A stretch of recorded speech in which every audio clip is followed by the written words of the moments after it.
All right, let's get started. So you guys are at reducing expenses without impacting business operations at Wells Fargo. So unfortunately, I couldn't come up with something more exciting than that, and it kind of just stuck. I wanted to change it, but it was too late. So today, I'm going to talk about a journey that me and my team went through over the last approximately 1 year. And I'll start a little bit with some background.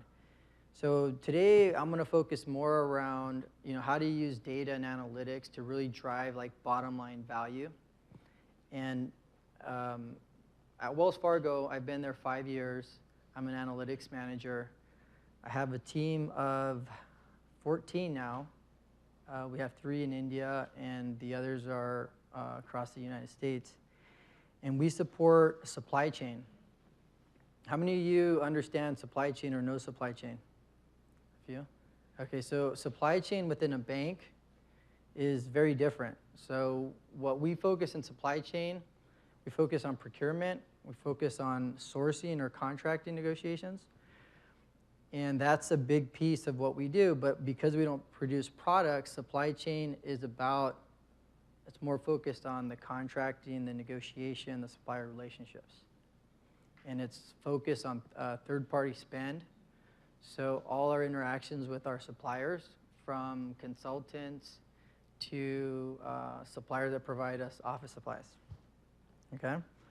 So a little bit more background. So I'm not going to talk a lot about Wells Fargo because I think most people are aware of Wells Fargo. But I wanted to share some of these stats because it's very significant. So what I'm going to talk about, in some cases, when I reviewed my presentation, I kind of looked at it, I'm like, man, it's kind of simple.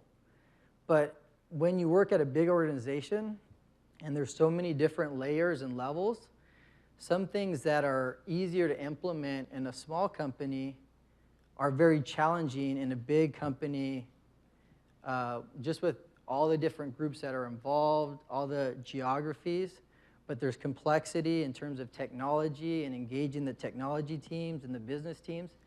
And so I'm going to talk about, our challenges that we work through, and hopefully I'll provide you guys some insights that you can kind of apply, especially if you're from supply chain, to any kind of industry. Because one thing that I've learned about supply chain in the 20 years I've been involved in it is that a lot of the strategies that have been consistent. In other functions, things have changed, but in supply chain, a lot of the core strategies are still the same strategies that are being trained to the new people that are coming out from college these days. All right, the other thing that I'll add too is as we go through this presentation, just to make it a little bit more fun, if you guys have any questions as I go, just go ahead and ask them, and I'll answer them. I have a lot of content, and so I'm just going to try to focus on what I think is going to be valuable for you guys. All right. So what we're going to cover is what we call Demand Management Center of Excellence. So we started this program, like I said, about over a year ago, and it's all focused on cost savings, cost efficiencies. And what I'm going to talk about is just all the steps that we took to kind of sell the program, and what reporting, what analytics, how we had to resell the program throughout the whole process. I'm going to talk about how we use Tableau from the beginning until now. What I'm not going to do, I am going to share some of the dashboards that we've built out. We're in phase 1. But I'm not going to spend a ton of time on like the design. I'm going to talk more about the value, like what are these dashboards really giving our end users, and how is it driving value to them, and how do we engage them, and how do we ultimately achieve cost savings, okay?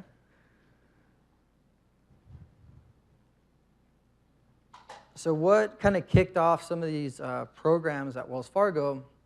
So over the last few years, we've been in a low growth economic environment. That means interest rates have been very low, and that impacts our revenue. And when revenues are not growing, we look to reduce expenses.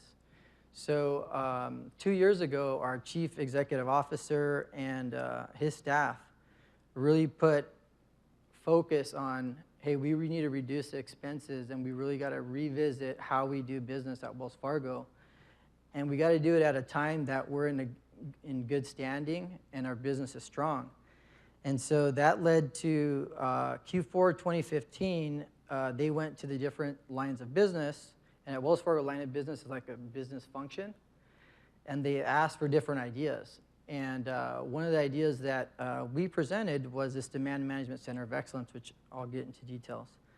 But low growth economic environment, low interest rates, high regulation, focus on reducing expenses. And the other thing that we did is we came up with this big program.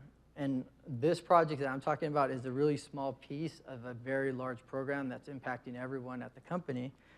And it's called Efficiency and Effectiveness, E&E. So there's a few Wells Fargo people here, and they're very well aware of that program because it's impacting all of us.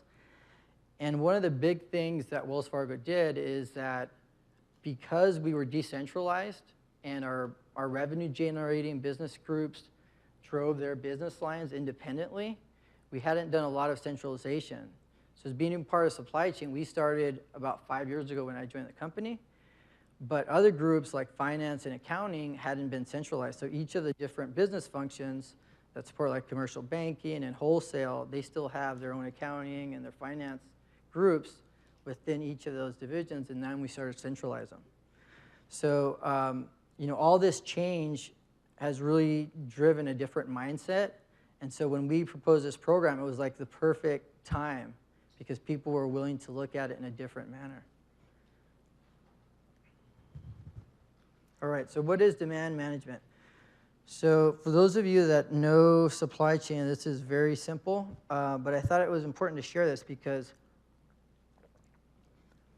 most of the time, including within Wells Fargo, our sourcing consultants, our procurement teams, they're focused on cost savings. And that cost savings, we say it's supply side because we're trying to negotiate a lower price. So we pay $1 today, we want to pay 90 cents tomorrow. We want to keep reducing our costs.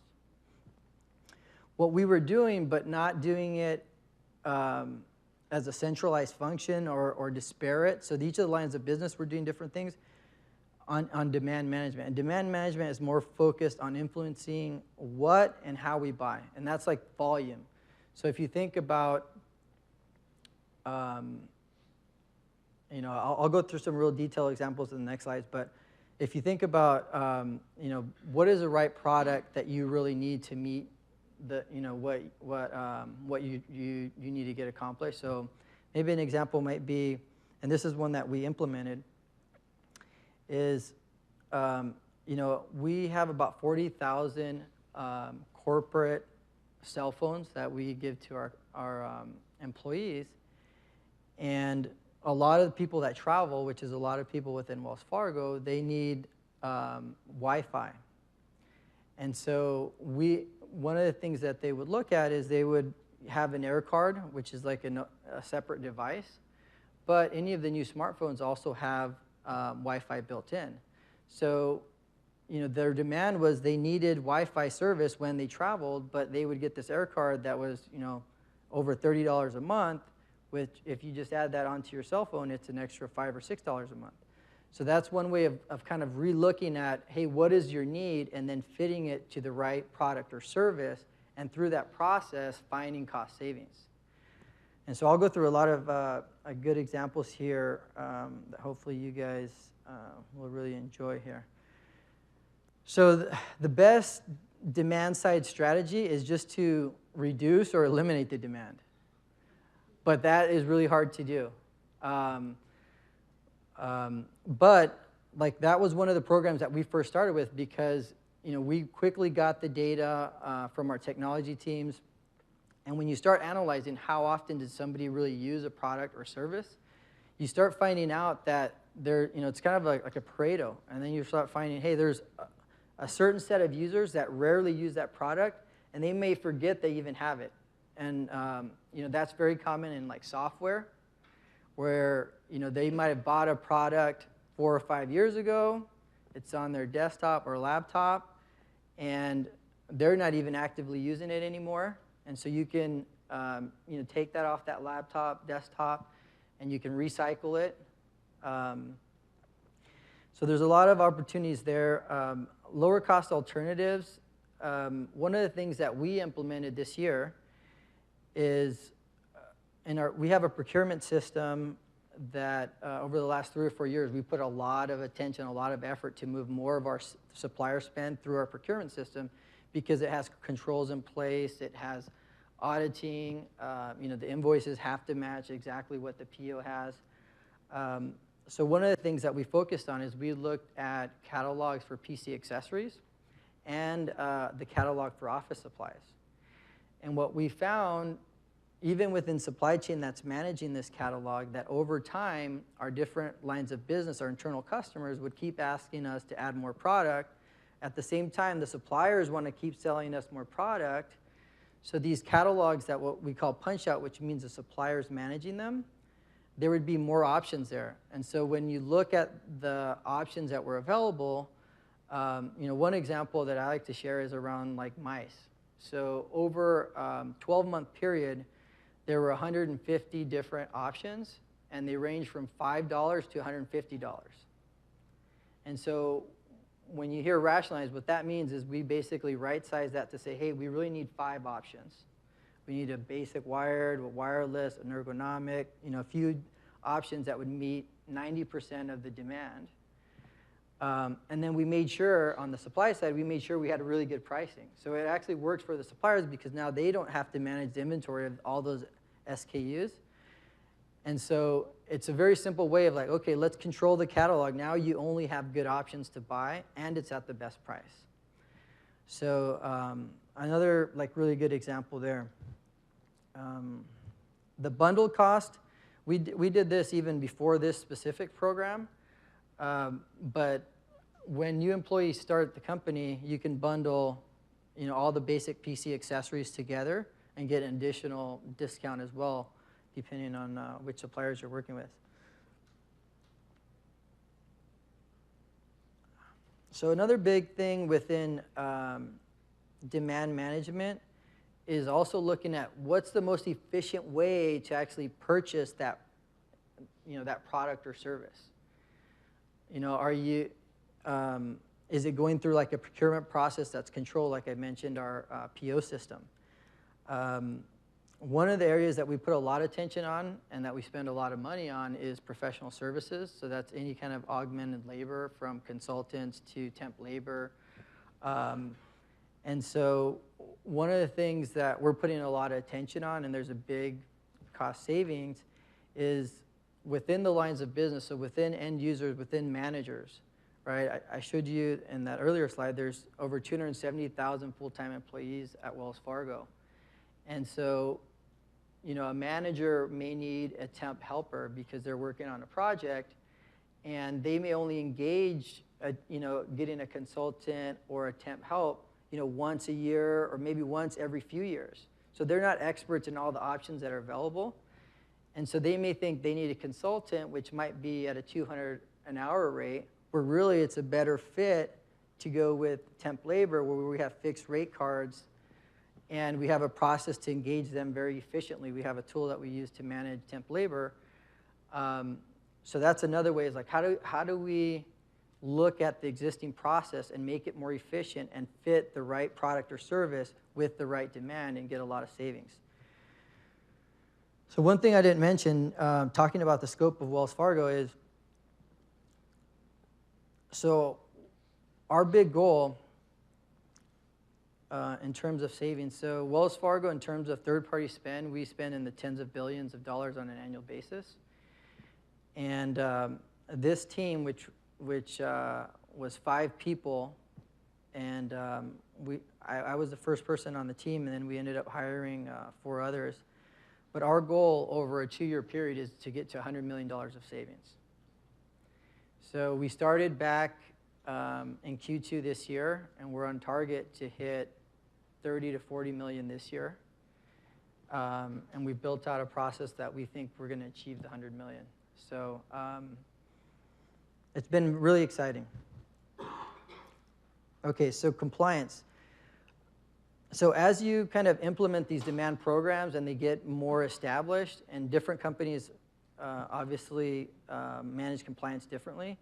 But again, Wells Fargo, we don't have a lot of like really fixed policies. And so over time, your goal is to build policies or to give guidelines on like what should be purchased. So if you're going to, offer a corporate cell phone, and you have a bring your own device offering as well, you got to give guidance of when should you use one over the other. And at the point that one is costing more than what a full service device is, then obviously it's not a good choice, and you have to wait. You need a mechanism to monitor it. So there's a few areas, and I'm going to actually share some dashboards on our preferred supplier program. That's something that we've established for a long time, but we've built out some new Tableau dashboards, and we've kind of changed the way that we focused on it, and I'll get to share that with you guys later today. All right, so now I'm going to walk through the challenges and approach. So I told you this team, we just got started. We're in our phase 1, and it's a very small team. So one of the challenges is, how do you drive an enterprise-wide program with such a small team and make a big impact, right? So, obviously when we submitted our program, we had top management support because we needed that just to even get funded for the project. But we had to get top management support from that program, from our group, from our customers, from the different line of businesses that we support and that we wanted to engage. And so a big part of it was like coming up with a strategy of knowing that, hey, we're a small team. How do we make the biggest impact? And one of the things that we did early on is we came up with the strategy of, who is driving these kind of cost savings initiative and who's already an expert in looking at expenses, and it's a finance community. So what we did at Wells Fargo is we focused on what we call the global finance officers, which is essentially like a chief financial officer for each line of business. And so our engagement model that we built was, okay, we're going to build a pipeline and we're going to build a process of receiving ideas, and then we're going to validate the hypothesis, define how much savings there possibly is, we're going to prioritize it, and then we're going to meet on a regular basis once a month with each of these chief financial officers for each of the line of business and give them visibility to spend that in a way that they haven't seen it before, and then understand which areas they want to put more attention on. So that was very important for us. It was, again, a really small team. What was really crucial is when you have a small team, make sure you pick all top performers, and so really take that time to get the right skill set so that you're able to distribute the work out. So another thing within Wells Fargo, and again, this is a challenge at big companies, is how do you convince the business functions or other groups to focus on one more thing? I mean, everyone has their own goals, they have their objectives, they have all their metrics. All of a sudden, the small group supply chain, which is about 500 people, and then our small little program group is 5. How do we get them to really accept this and want to support it? One thing that really helped us was the overall effective and efficiency program, because there was a lot more attention at the whole company for cost savings and improved efficiency and effectiveness. But again, it was really finding those right leaders and finding the right programs and categories that they had a personal connection to. And it's interesting, when we met with these leaders, we thought, okay, well, they're probably only going to care about, opportunities that are over 10 million, especially for the bigger lines of business. And, something that they would personally connect with, it was like, I noticed that, one of the finance officers brought this up. She said, I noticed that when I travel and I go to a meeting, a lot of people change their travel plans their final day of travel, and there's a fee associated. She says, I never do that because I know there's a fee, but most of my colleagues and my peers, they will go change it. So we found like different areas that they were personally, that they were involved in and that they wanted to make a difference on and that they didn't think was fair. And so that's been really helpful. It's like always finding a connection with the drivers and really having them to basically present for you.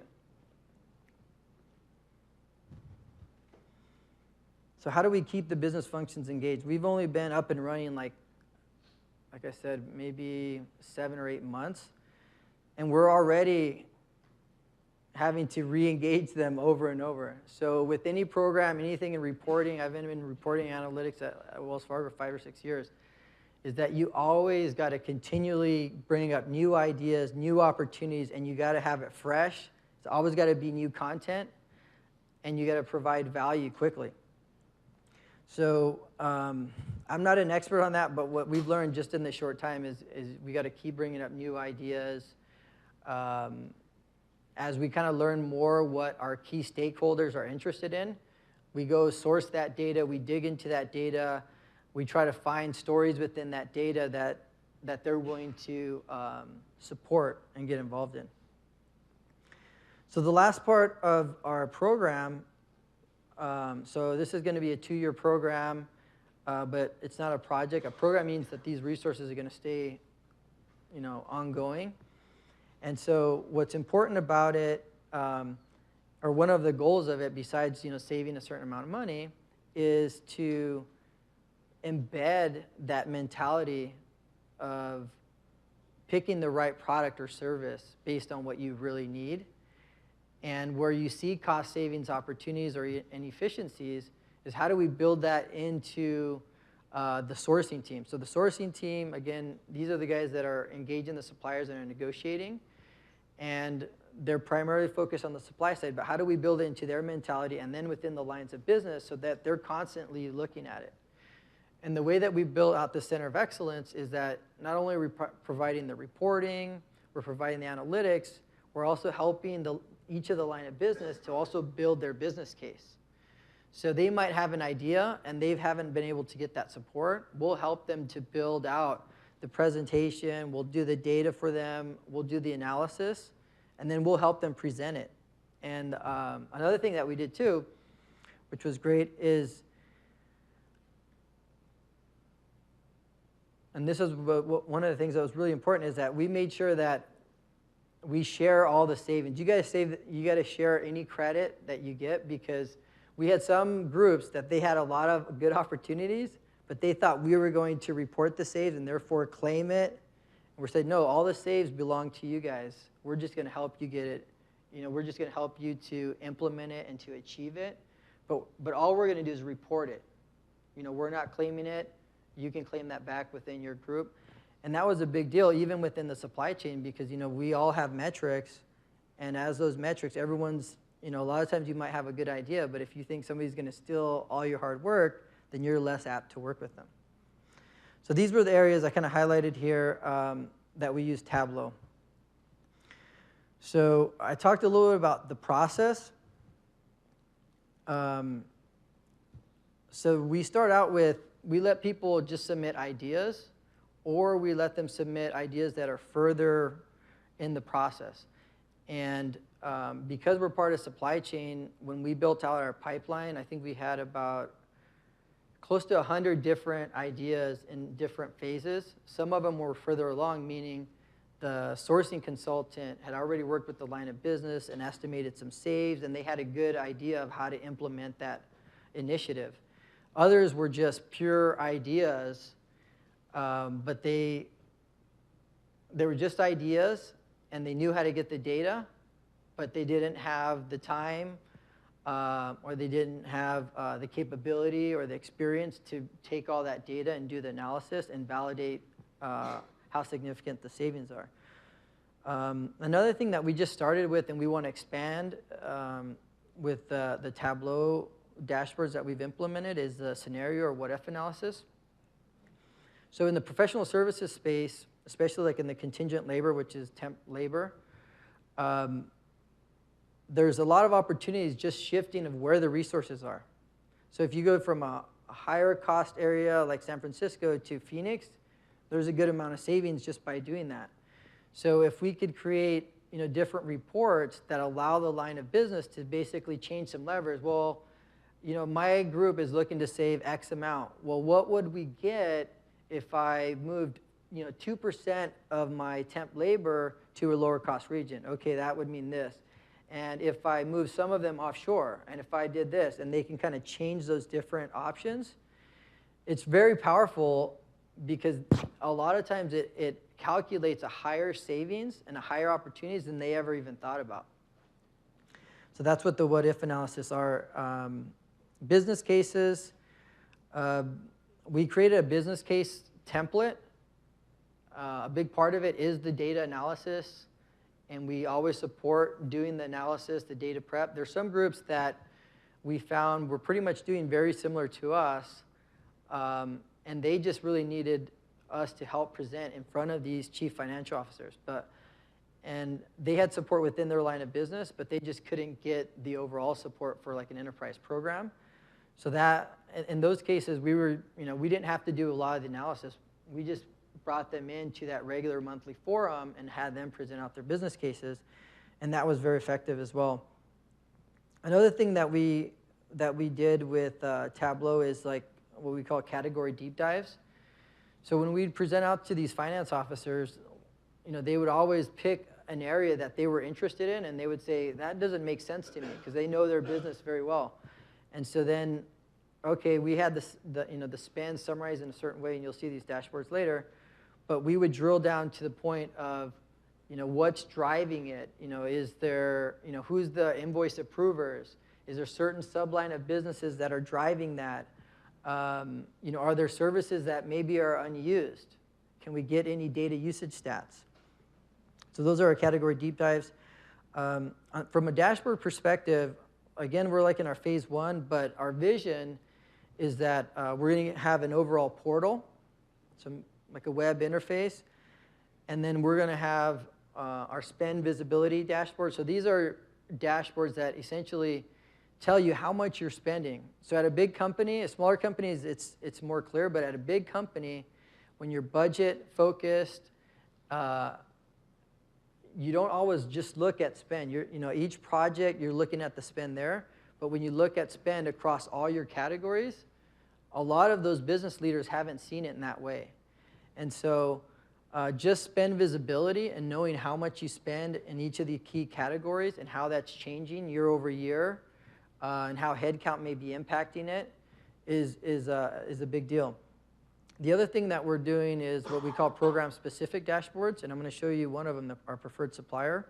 But the idea is that as we have different programs that focus on reducing demand, or we set targets on maybe using a preferred supplier, for example, and their monthly updates, those are what we call program dashboards. And those ideas that you'll have different categories. So one is preferred supplier.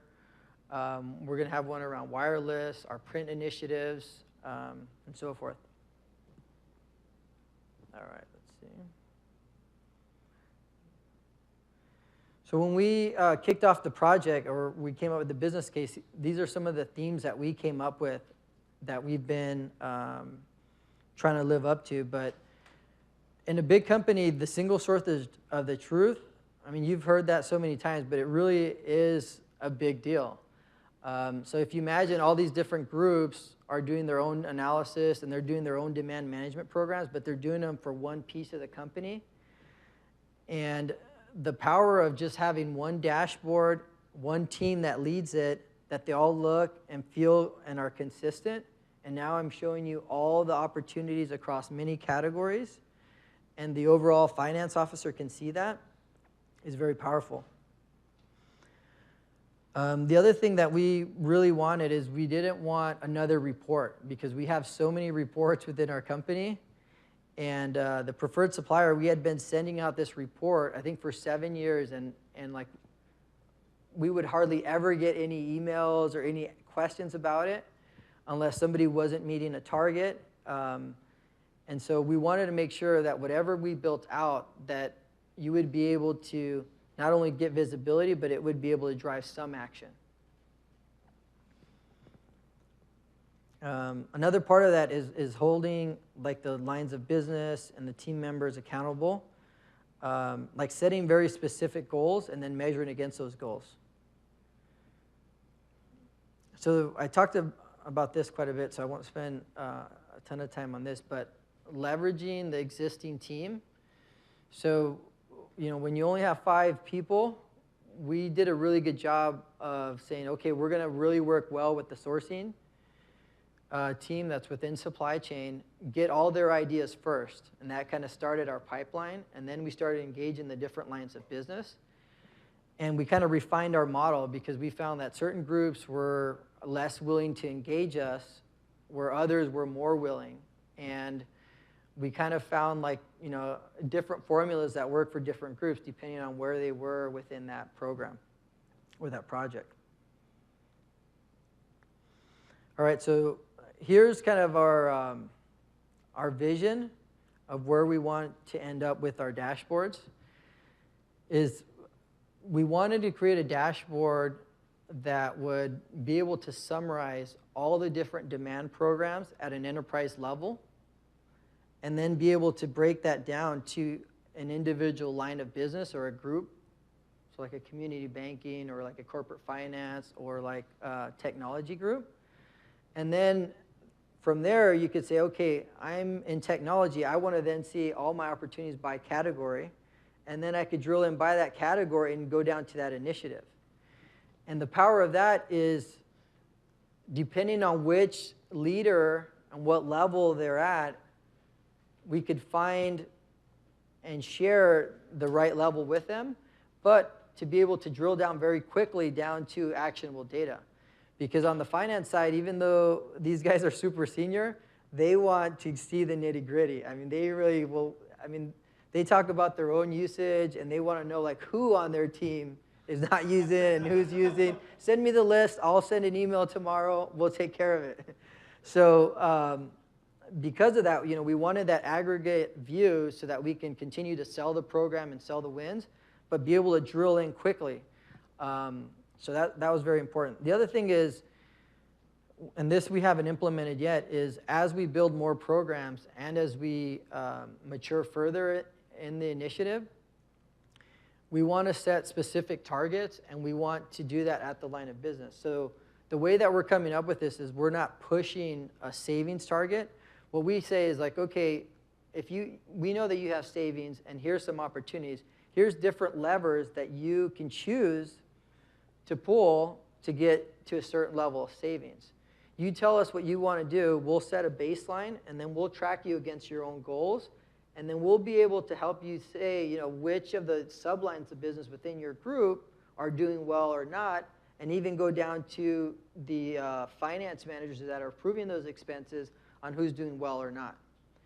So that's kind of our end goal. All right, let's actually share some of these dashboards. So fortunately, I had to hide a lot of the actual content, of course, but I'll talk about like why these are valuable, like I mentioned at the beginning. So this first dashboard right here is really like our starting point.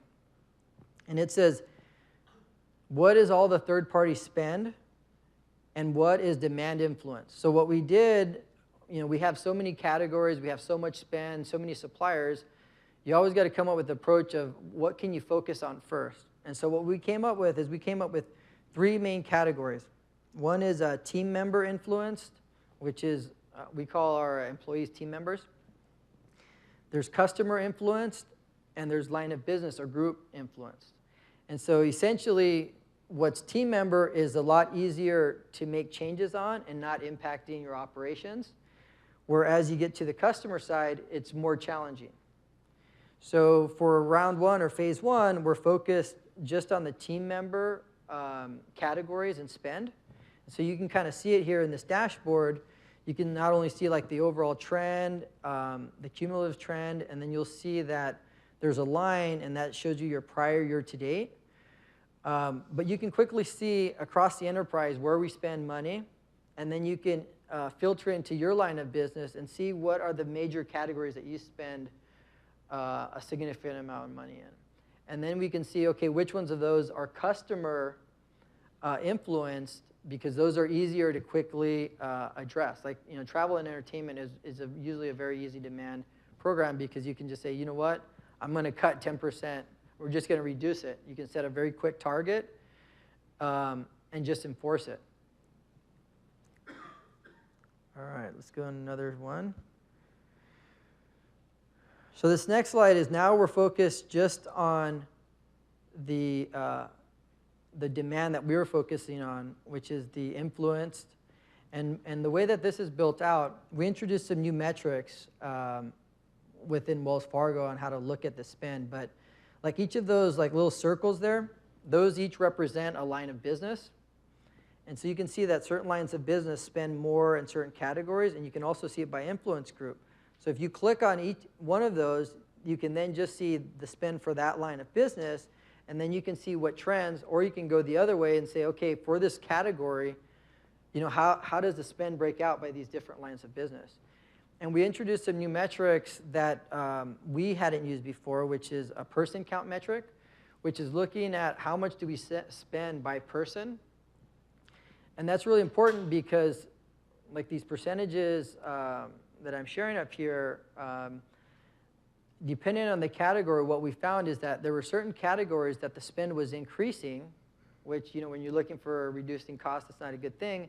But you saw that the person count increased at that same level. So by looking at that person count and the spend by person, you're able to tell that, hey, the amount that I'm spending per person is not really growing. It's that I've added more team members in that line of business. So, something that may look like an opportunity may not be an opportunity in that category. And the other thing that this really helped is, this is a dashboard that we update on a monthly basis, is that it allowed us to see some of the trends down to the individual categories and for the line of business. So like one thing, you can see a spike there in December. And one of the initiatives that we just came up with in the last month was, when we dug into that trend, we're like, why is there a lot of spend happening at the end of the year? Because we have a lot of initiatives and guidelines that you're not supposed to pre-buy for the following year. But because of the way that the budget cycle works, business teams still want to use their budget so that they keep a consistent budget going on to the next year. So when we dug into it, a lot of it was in a particular category. And so what we came up with is, we said, if we could identify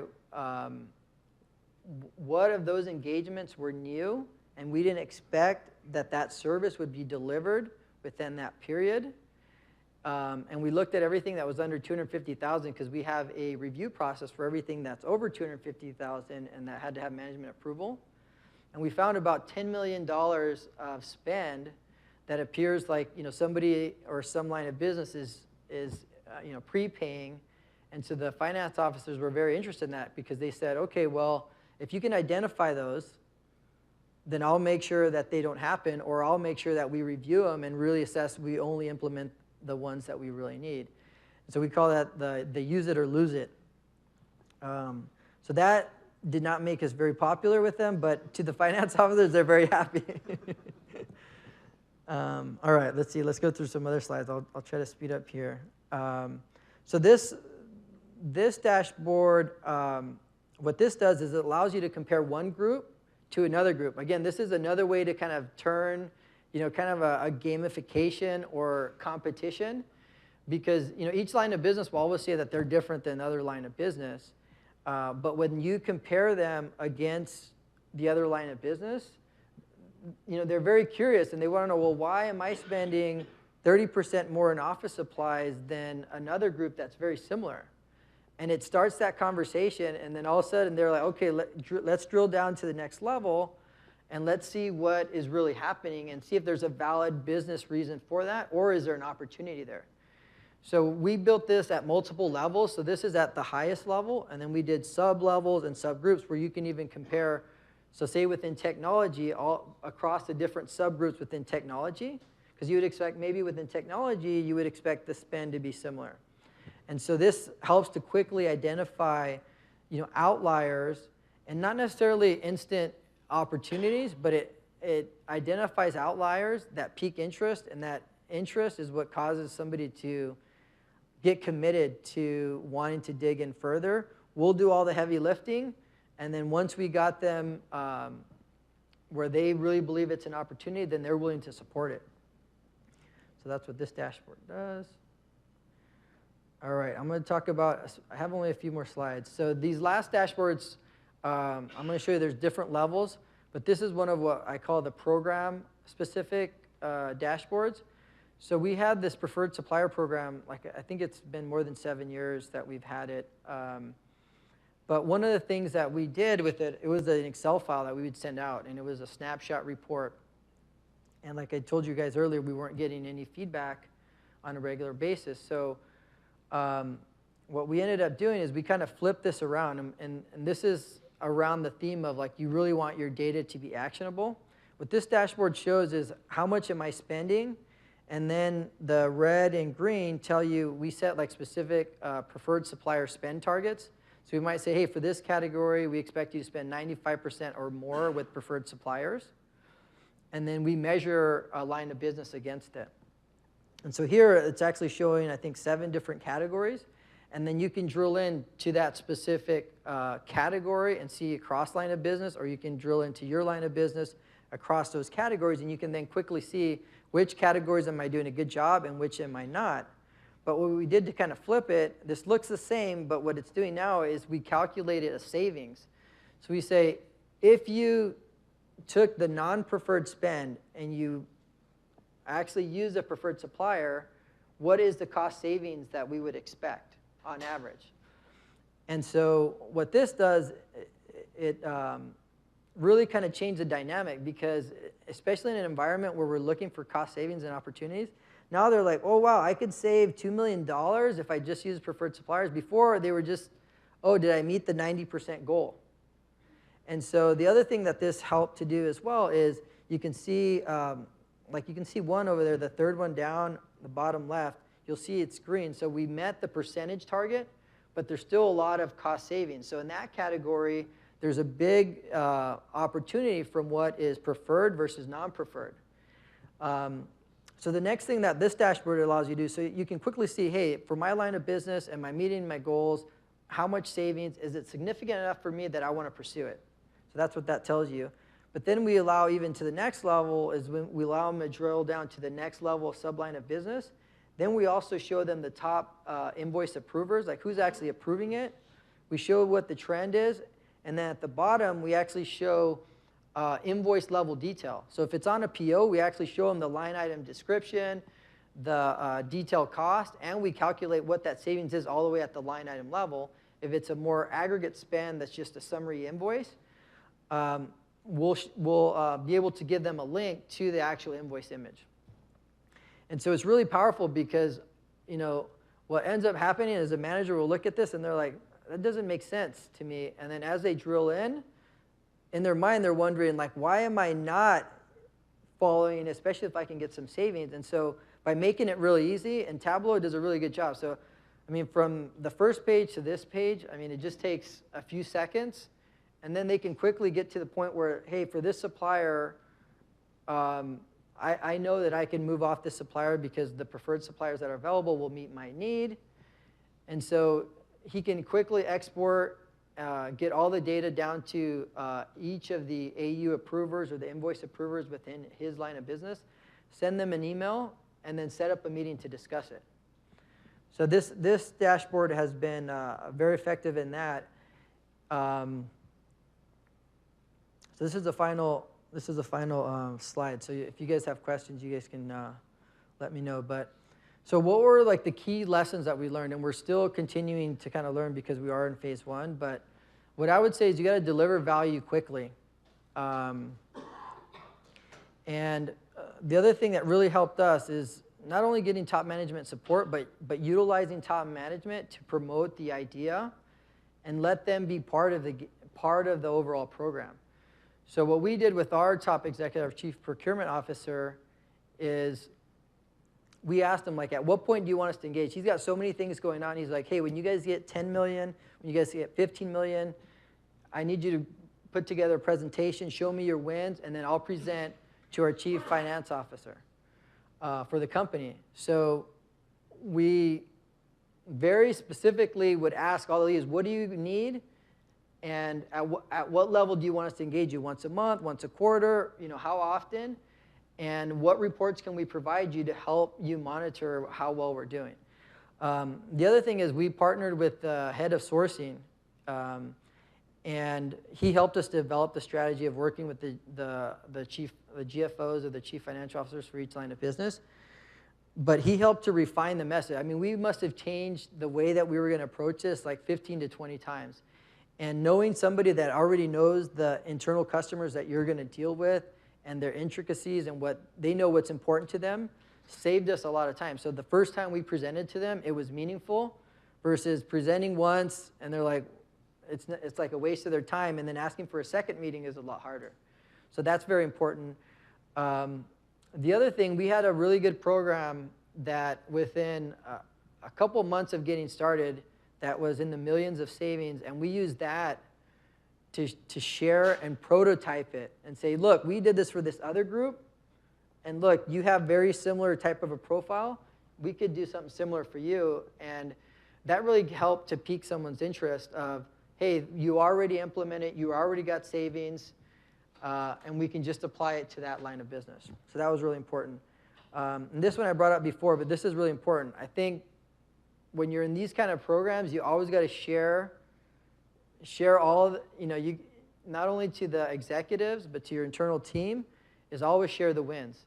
Everyone contributes, so you got to make sure that you share that value. The other thing I'm going to raise here, because I got a couple of our partners here, so delivering value quickly. So what we had to do is we had to engage a third party, and we engaged Interworks that helped us.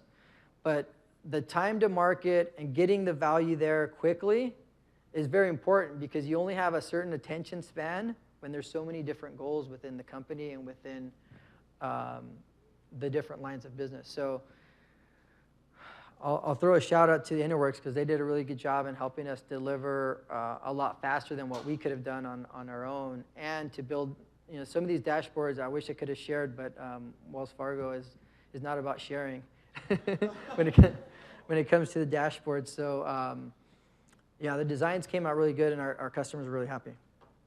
So any questions? Anything else? All right, very good. Thank you, guys.